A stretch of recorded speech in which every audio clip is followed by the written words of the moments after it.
Ladies and gentlemen, this may be the first major bump in the 31 for 31 road this year. You are about to enter a world of darkness. A world where life and death are meaningless, and pain is God. Woo!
Don't worry.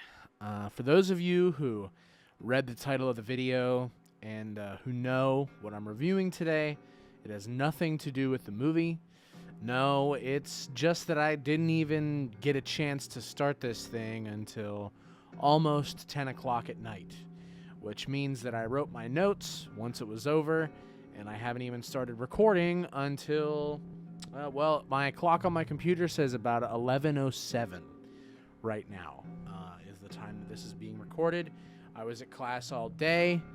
Of course, it's Friday night, which means high school football, which means that I wasn't home for a while, probably until almost 10 is when I got home. So needless to say, I'm pretty tired for this particular review, and I was pretty tired for this watch. But the guidelines of 31 for 31 states that I watch one movie a day. And as a man of principle, I can't stand the idea of not making good on that. So anyways, my own level of tiredness aside, today we watched Frankenstein, the 1931 pre-code horror film that set a new standard for what scary movies would look like in the Golden Age, especially those that would feature the Frankenstein character, of which there are many, or the character of Frankenstein's monster, because they are two different things. Frankenstein was directed by James Whale and adapted from a 1927 stage play of the classic Mary Shelley story. A lot of these movies from like particularly the 30s and the 20s were adapted from stage plays rather than like direct novel adaptations, because it was easier to translate into film from an already established script rather than taking a novel, turning it into a script, and then into a movie. It was produced and distributed by Universal Pictures, hence the solidification of Frankenstein into the pantheon of Universal classic monster movies. Of the classic monsters, it's the second to have come into being, its creation being a response in many ways to the success of Bela Lugosi's Dracula movie that had come out earlier in the year 1931.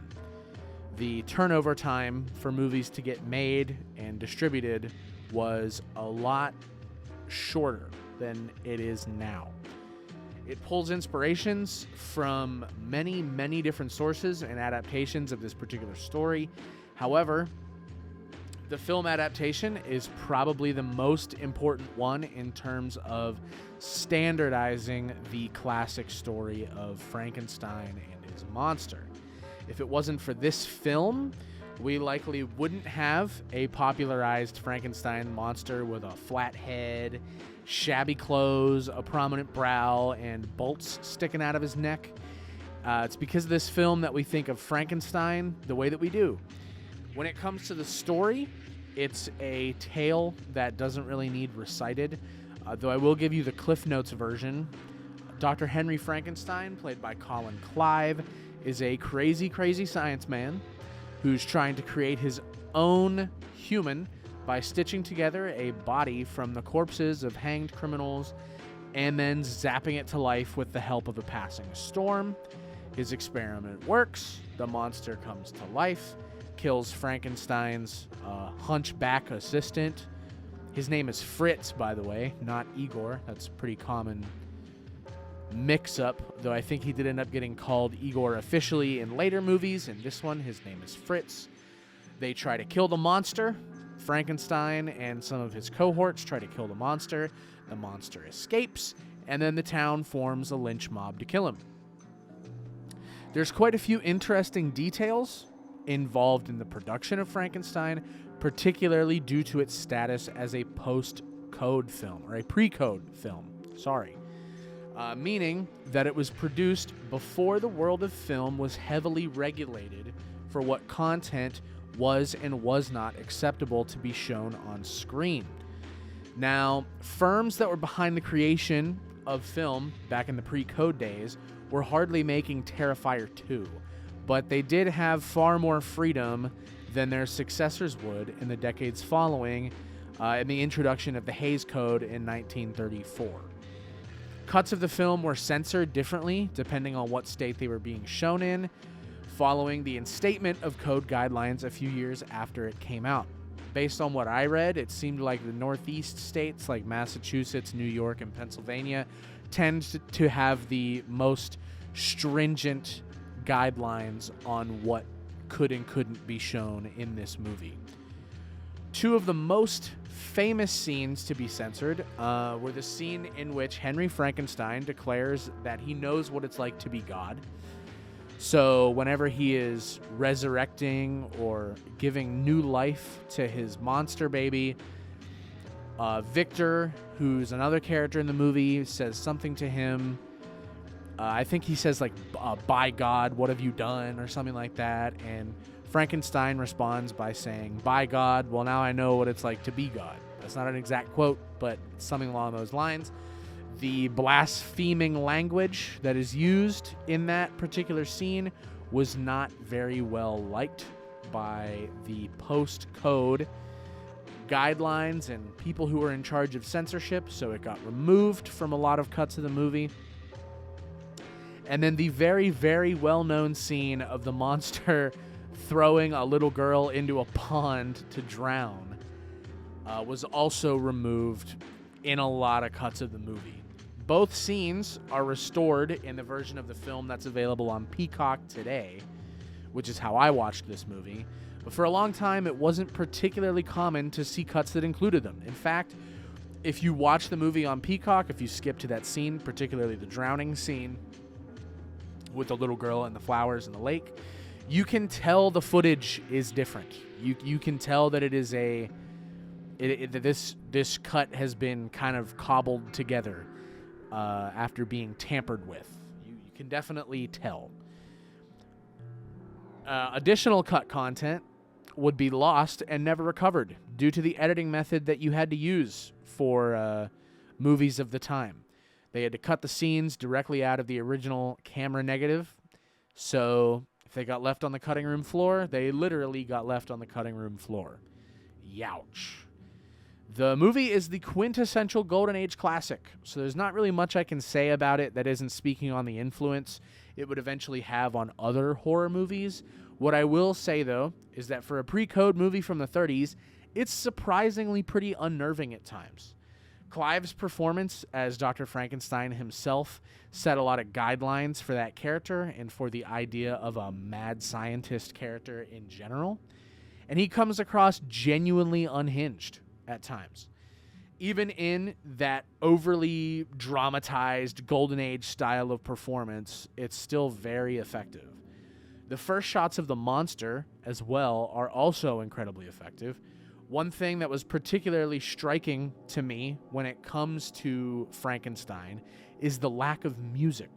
This film is like maddeningly quiet in a really good way, actually. While the lack of music may be due to technical constraints, I don't know that for sure. I would assume that's probably a big part of the reason why. as technical constraints. It ultimately serves to benefit the film as a whole by not being present. Any additional sounds would definitely distract from much of the tension that's present across this film's runtime, which is a modest hour and 10 minutes. I needed a short one. That's why I made this a football game movie for a Friday night, because I knew it would be pretty short and easy to get through. Not common for modern movies at all to be less than an hour 30, but that was just different standards back in the day. 70 minutes was, I think the Wolfman's pretty close to the same thing. Wolfman might be closer to 80 minutes, but for this one, it has to be a 7. I don't really remember what I gave the Wolfman last year, but when it comes to classic monster movies, I definitely prefer Frankenstein to that one. Whereas the Wolfman lacked any scares that I think really held up in the modern era, Frankenstein is, interestingly, still decently effective, almost 100 years later. It's been like 90-something years since this movie came out. That's like insanity. Tomorrow, we're going to check out Dead Alive for our very first Splatter Day on the agenda this month. I'm excited to get to something that's a little extra messy, but for now, I should probably just go to bed. And we'll see you next time. Sorry for a shorter video today, but sometimes you got to do what you got to do to make sure you uphold your deadlines. So that's going to be it. Like, comment, subscribe if you enjoyed, and we'll see you in the next one. Thank you very much.